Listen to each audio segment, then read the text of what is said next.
মাছের ঝাল ঝোল ভালো লাগছিল না, তাই খাবো মাছের চপ।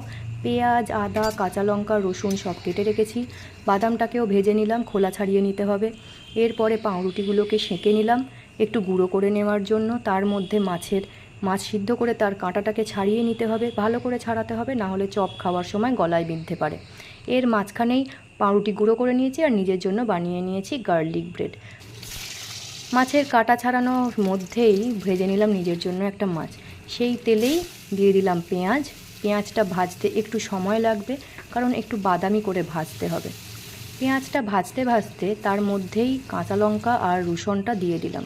সেটা নাড়াচাড়া করার সময় একটু নুন, একটু চিনি, স্বাদ মতো, নিজের প্রয়োজন মতন ঝাল দেবেন।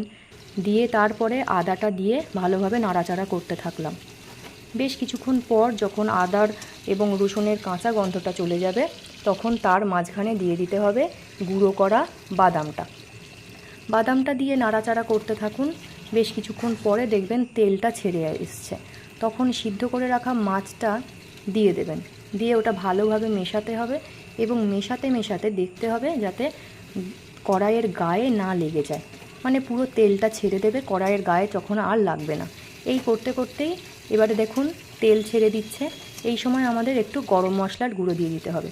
আমি সানরাইজের গরম মশলা গুঁড়ো ব্যবহার করলাম, আপনারা আপনাদের পছন্দ মতন করতে পারেন। এর মধ্যেই ডিম ফেটিয়ে একটা ব্যাটার তৈরি করে নিলাম। পাশেই ময়দা রাখা রয়েছে এবং পাউরুটির গুঁড়ো রাখা রয়েছে।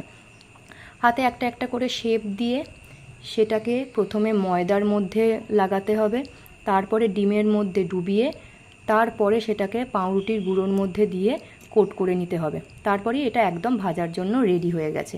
দেখতেই পাচ্ছেন অনেকগুলোই করেছিলাম, কিন্তু ভেবেছিলাম পরের দিন খাবো বলে একটু রেখে দেবো, কিন্তু এতই সুস্বাদু হয়েছিল যে পরের দিনের খাওয়ার জন্য আর একটুও থাকলো না।